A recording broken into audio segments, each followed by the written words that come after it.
F. El terreno urbano en las operaciones militares. El desarrollo del escenario urbano en las operaciones militares obliga a que los comandantes de las diferentes unidades tengan en cuenta durante la planificación y empleo los siguientes aspectos clave. 1. Influencia táctica de las estructuras de los edificios en las operaciones en zonas urbanas. Los edificios altos con numerosas ventanas, al igual que los del eje periférico de una ciudad, constituyen excelentes posiciones de observación y proveen de buenos campos de tiro. Por lo tanto, quien tenga el control de las edificaciones, desde todo punto de vista, tiene una marcada ventaja sobre el atacante, debido a la capacidad de preparar puestos de observación y campos de tiro, dominando las avenidas de aproximación en todo sentido.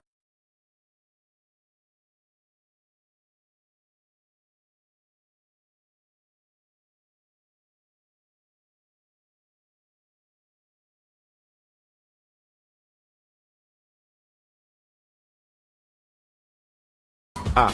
Cobertura y encubrimiento. Las edificaciones con paredes gruesas proveen la mejor cubierta y protección, más aún cuando la estructura es de concreto. Las edificaciones en su mayoría facilitan el empleo de tiradores de alta precisión debido a la facilidad de cubierta y protección que les ofrece dentro de estas edificaciones. B. Obstáculos. Las puertas y barreras contra incendios son comunes en edificios comerciales. Estas se convierten en obstáculos cuando están cerradas y aseguradas. Los muebles y objetos al interior de los inmuebles también son considerados como obstáculos en un edificio. Las edificaciones de ladrillo poseen estructuras sólidas, pero menos fuertes para el avance del atacante. C. Puntos críticos. Los puntos críticos en un edificio incluyen entradas, pasillos, escaleras y ventanas. Las tropas que controlan estos lugares controlan el edificio. Las alcantarillas, los sótanos y subterráneos también constituyen puntos críticos. El punto más crítico de un edificio es la azotea, ya que será el primer punto seleccionado durante un ataque para ser tomado por asalto aéreo. D. Avenidas de aproximación. La avenida de aproximación más importante es aquella que guíe rápidamente a las tropas a la parte superior de la edificación.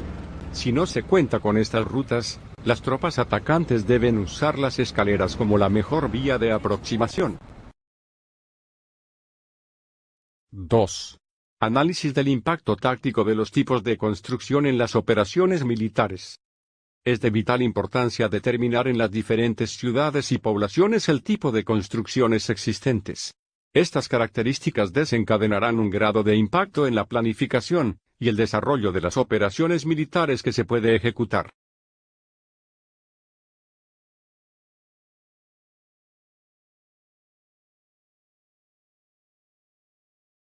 A.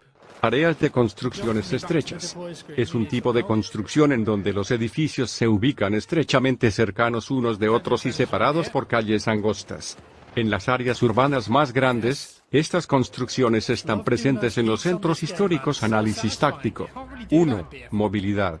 Quien se defiende en este sector, puede organizar una posición defensiva rápidamente por lo estrecho de las calles, debido a la reducción de la movilidad de quien avanza. El desplazamiento de los vehículos blindados como de transporte de personal, se restringe debido a que las calles son muy angostas.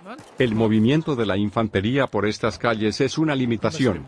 Con frecuencia se puede encontrar redes de alcantarillado subterráneos y túneles de servicio que son lo suficientemente amplios para permitir el tránsito de soldados en forma individual. 2. Campos de tiro y observación. Los campos de tiro y observación están restringidos por el tipo de construcciones y el poco terreno circundante. El alcance de las armas y las distancias de observación varían entre 100 metros a lo largo de las calles y menos de 50 metros en otras áreas. Las armas empleadas con frecuencia en esta área son las armas de pequeño calibre, granadas de mano, sistemas de armas ligeras, ametralladoras, armas antitanques, minas antipersonales, lanzagranadas y morteros de asalto. 3. Obstáculos. Las calles angostas con edificaciones construidas sobre el límite de la calle facilitan la construcción de todo tipo de obstáculos. Incluso los vehículos abandonados o destruidos por acción de los combates pueden constituir un obstáculo eficaz para el movimiento de unidades blindadas y otro tipo de vehículos. 4. Cobertura y encubrimiento. Los edificios proporcionan numerosas posiciones encubiertas para quienes se defienden. Las gruesas paredes de la mampostería, piedra o ladrillos ofrecen excelente protección contra el fuego directo de las armas. La protección en los pisos superiores es deficiente, esto debido a que la mayoría de los techos y pisos son de madera y ofrecen poca protección. 5. Mando, control y comunicaciones. La coordinación entre unidades es difícil debido a que la visibilidad es reducida, y se presenta interferencia en las comunicaciones por radio. Se puede considerar el empleo de otros medios de comunicaciones alterno como telefonía móvil, celular, en áreas de construcciones cerradas y ordenadas.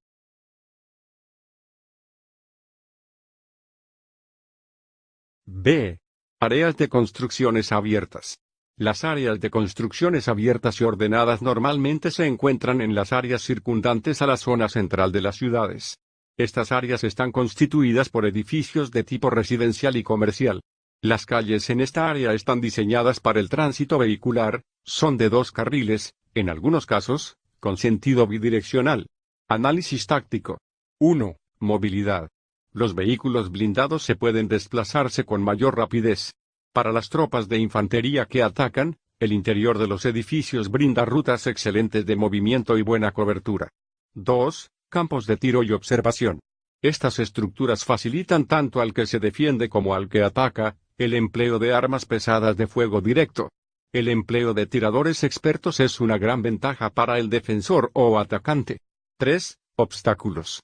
La misma conformación de las calles que son amplias y rectas, se requiere del empleo de gran cantidad de materiales y una buena disponibilidad de tiempo. Igualmente, para quien ataca abrirse paso entre las barricadas en esta clase de calles demanda de tiempo y recursos significativos. 4. Cobertura y encubrimiento. Los interiores de los edificios ofrecen una cobertura y encubrimiento eficaces, poseen sistemas subterráneos que sirven de pasajes, estos deben ser la vía de penetración a las edificaciones. Los vehículos blindados, sin embargo, se restringen a las calles y en la mayoría de los casos son blancos expuestos. Se puede lograr una protección limitada, utilizando los edificios como enmascaramiento. 5. Mando, control y comunicaciones. El alcance de los medios de comunicación, en particular del sistema radio, depende de la altura de las edificaciones y complica la maniobra. C. Área de viviendas o residencias. Estas áreas consisten en casas construidas en hileras, o en residencias únicas con patios, árboles, jardines, cercas y edificaciones pequeñas. El patrón de las calles es normalmente rectangular o levemente curvilíneo, y se encuentran en los límites externos de las ciudades o en los suburbios de áreas urbanas grandes. Análisis táctico. 1. Movilidad. La movilidad para quien se defiende o ataca es muy buena, debido a que se utiliza las áreas contiguas descubiertas o los techos bajos que ofrecen las viviendas para moverse de un punto a otro o para evadirse, especialmente por la configuración que ofrece esta clase de áreas. 2. Campos de tiro y observación. Quienes se defienden en este sector, pueden preparar adecuados campos de tiro con buena profundidad, y que permitan proporcionar apoyo mutuo entre las fracciones combatientes. Al atacante se le dificulta hacerlo. Los edificios, cercas, arbustos, muros y otras obstrucciones limitan la eficacia de las armas de pequeño calibre y las armas pesadas de apoyo directo. 3. Obstáculos. Quien se defiende en esta área puede utilizar minas, explosivos y árboles derribados entre las viviendas para retardar al atacante. Los obstáculos en las calles son de poco valor táctico para el defensor, ya que se utilizarían otras vías de aproximación por la configuración del terreno y la clase de construcciones. 4. Cobertura y encubrimiento. Las defensas se organizan generalmente en posiciones detrás de los arbustos, cercas, muros y dentro de las viviendas.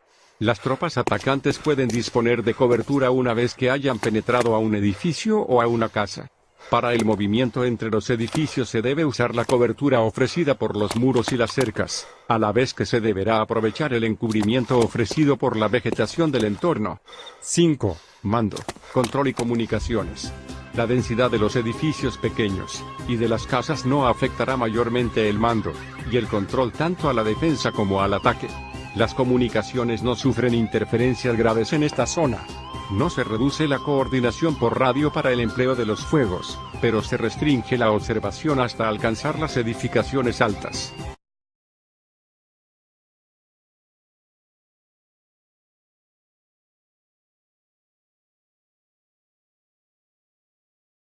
D. Áreas céntricas con edificios elevados. Se presenta en las grandes ciudades. Por lo general consiste en edificios de apartamentos de múltiples pisos, separados por grandes espacios abiertos, tales como sectores de estacionamientos, áreas de recreación, parques y edificaciones individuales de 1 hasta 3 pisos. Análisis táctico. 1. Movilidad.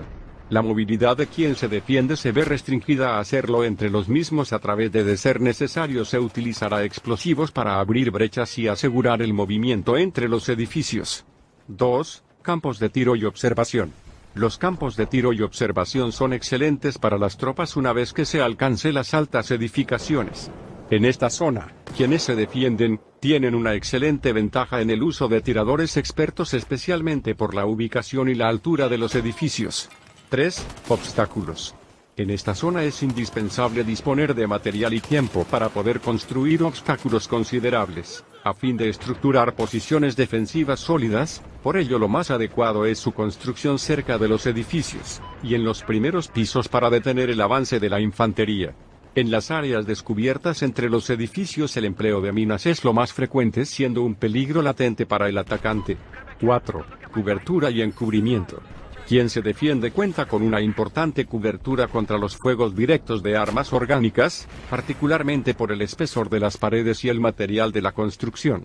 Quien ataca no dispone de cobertura y encubrimiento hasta que no se tome los edificios o estructuras adyacentes.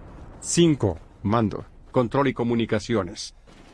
Los campos de tiro y observación facilitan el mando y control de los fuegos sobre esta área por parte del defensor.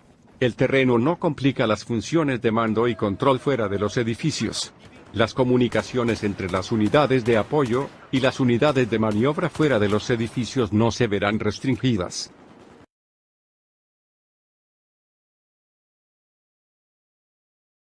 E. Áreas industriales o de transportes. Las áreas industriales o de transporte se ubican por lo general en los límites periféricos de las ciudades. Análisis táctico. 1. Movilidad. Quien se defiende se verá igual que en las otras zonas, restringido en su movilidad una vez tomado el sector y especialmente ante su actitud defensiva. Las calles y espacios vacíos proporcionan un espacio amplio de maniobra para los vehículos blindados. 2. Campos de tiro y observación. Predominan excelentes campos de tiro para todo tipo de armas, a través de toda el área tanto para el que defiende como para el que ataca.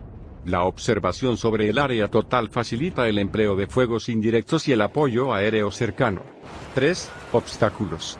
Al igual que en las zonas céntricas de edificios altos, se requiere del empleo de material y tiempo disponible para construir obstáculos adecuados, lo cual conlleva a que se utilicen minas y explosivos indiscriminadamente.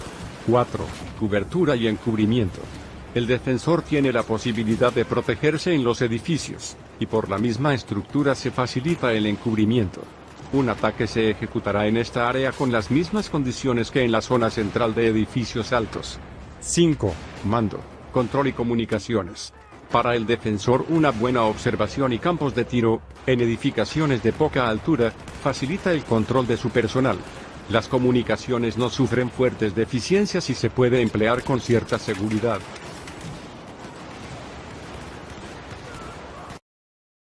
3. Consideraciones respecto a las condiciones meteorológicas en el área de combate urbano. Los comandantes deben comprender los efectos del clima sobre el terreno urbano durante el análisis del terreno.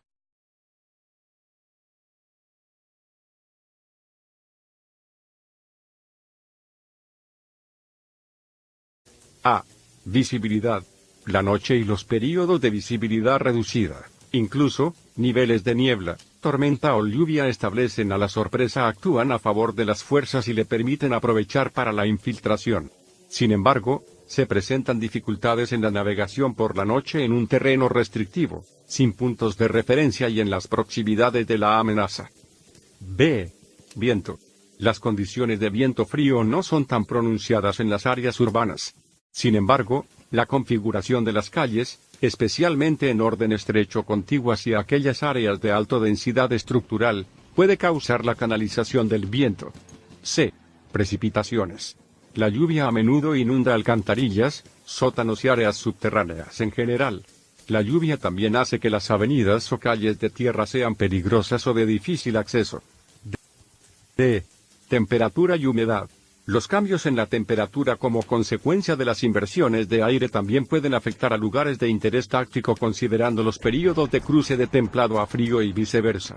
Bajo estos cambios de temperatura se debe considerar la utilización de chalecos antibalas y otros equipos requeridos como necesarios, combinados con el elevado desgaste físico del combate urbano, puede causar un grave descenso en la capacidad combativa de las unidades. Las temperaturas extremadamente bajas y los edificios construidos en gran medida pueden afectar a la identificación de objetivos por uso de visión nocturna o dispositivos de reconocimiento termal.